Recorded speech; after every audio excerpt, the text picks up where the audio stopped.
Battle of Marathon, 490 BC. Persia was the mightiest empire the world had ever seen, a realm extending from Egypt to India, swallowing nations like dust in the wind. And yet, its most significant challenge came from a city so small, so insignificant on a map: Athens. So, as the Persian forces landed on the shores of Marathon, they were supremely confident. They expected fear, they expected surrender. What they found instead was resolve. Inside Athens, debates raged. Some urged negotiation, others feared annihilation. But the generals, Miltiades and Callimachus, argued that freedom meant nothing if it was not defended. At dawn the next morning, the unimaginable was done by the Athenians. They charged, not cautiously, not in formation, but with a speed and ferocity the Persians had never witnessed. 6 miles of pure sprint into the heart of an empire. The Persian archers barely had time to raise their bows. The bronze wall of Greek shields smashed into them with the force of history itself. Men were trampled, lines shattered, and thousands drowned trying to flee to their ships. And yet, the true weight of Marathon lay not in the victory itself.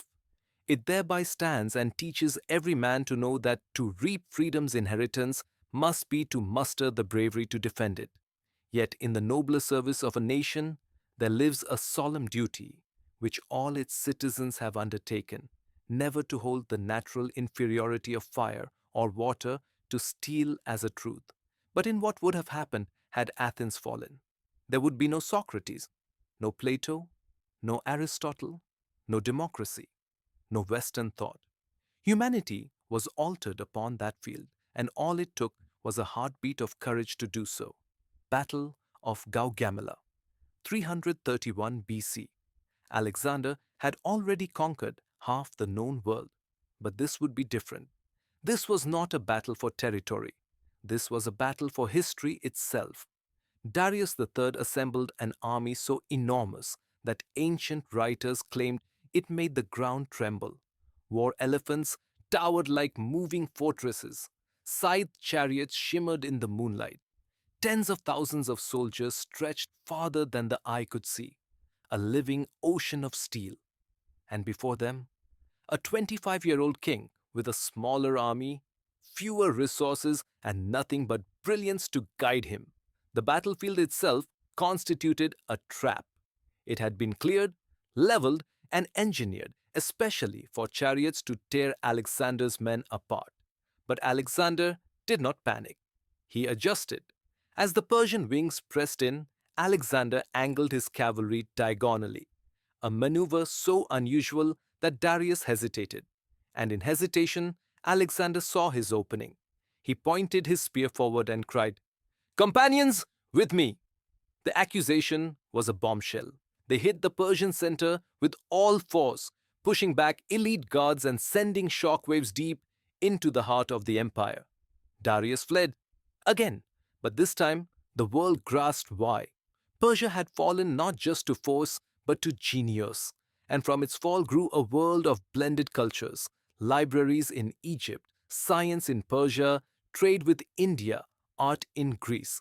This blend forged the bedrock of modern thinking, all spawned from that one moment when Alexander refused to blink. Battle of Hastings, 1066 AD. England, in 1066, was a land on edge, battered by invasions, haunted by political chaos. When Harold Godwinson became king, he inherited not a throne, but a storm. Across the Channel was William of Normandy, calculating, relentless, his claim to the crown a rightful one. He crossed the sea with knights armored like iron giants, archers disciplined with deadly precision, and cavalry unlike anything that England had ever faced. On Senlac Hill, the shield wall of Harold stood as unshakable as an ancient oak, towering and unbreakable. Wave after wave of Norman attacks crashed against it, but were driven back. Hours had passed. Blood poured. The shield wall held, but William was more than a warrior. He was a strategist. He ordered a feigned retreat, part of the English line, thinking victory theirs, broke formation and chased. That small mistake opened a wound William could exploit. The Normans then wheeled around, cutting down the scattered Saxons. Arrows darkened the sky. Harold fell in the melee, struck down. What followed was not just conquest, but transformation. French blended with Old English. New laws, architecture, and systems of rule took hold. England thus became a melting pot of cultures, languages, and ideas. The most influential language in the world, modern English, was born that day on a muddy hillside. The Fall of Constantinople, 1453 AD. For 1,000 years, Constantinople had been the miracle city, the city that should have fallen 100 times, but didn't, a symbol of faith, culture, and unbroken resilience. By 1453, it was alone, attacked not only by enemies, but by the weight of history itself.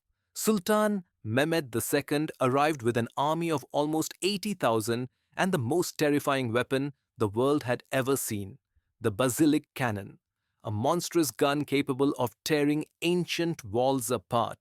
Day after day, the cannon roared, cracking the Theodosian walls that had defied centuries of sieges. Nights were spent repairing what daylight had destroyed. Inside, the people prayed under the golden dome of Hagia Sophia, knowing it might be their last sunrise. Meanwhile, outside, Mehmed's troops prepared for their final storm.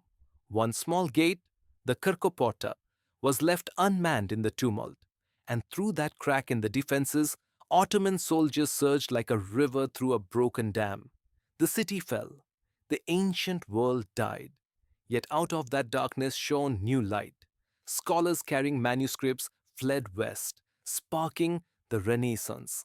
The search for new trade routes around the world ignited the age of discovery. The fall of one city became the turning point of the entire world. Not only was this the end of an empire, it was the beginning of the modern era. Battle of Vienna. 1683 AD. Vienna was the keystone of Europe. If it fell, the Ottoman Empire would have a clear road into the heart of the continent. By September, the city was choking, starving, disease, all but shattered. But then, like a vision rising from the mist, an allied army appeared upon the surrounding hills. At their forefront, the Polish winged hussars stood, their wooden wings strapped behind them, feathers rattling like the breath of storms. With streaks of red across the evening sky, the hussars commenced their descent. It was not a charge, it was an avalanche. 4 divisions thundered downhill with unstoppable momentum. Gleaming swords, screaming horses, earth shaking beneath their hooves. They hit the Ottoman lines with such force that the empire's seemingly unstoppable advance finally came to a halt. Vienna stood, Europe stood, a new balance of power emerged. The world forgets many battles, but never the sound of wings that saved a continent. The Battle of Stalingrad, 1942 AD. Stalingrad was not a city, it was a furnace. Winter gnawed at flesh. Ruins replaced streets. Snipers lurked around every corner, each building a battlefield, every sunrise a gamble. The German Sixth Army fought like wolves. The Soviet defenders fought like men who had nowhere else to go. Entire factories became fortresses. Men fought for staircases, hallways, even single rooms, losing them, winning them back, losing them again. Operation Uranus was then launched. It was the Soviet plan to encircle the German forces. It worked with devastating perfection. Cut off from supplies and surrounded by ice, hunger, and pounding artillery, the German army withered. They held on through nightmares unimaginable, until holding on became impossible. Their surrender marked the moment the war changed direction. Forever. Stalingrad was not just steel and blood.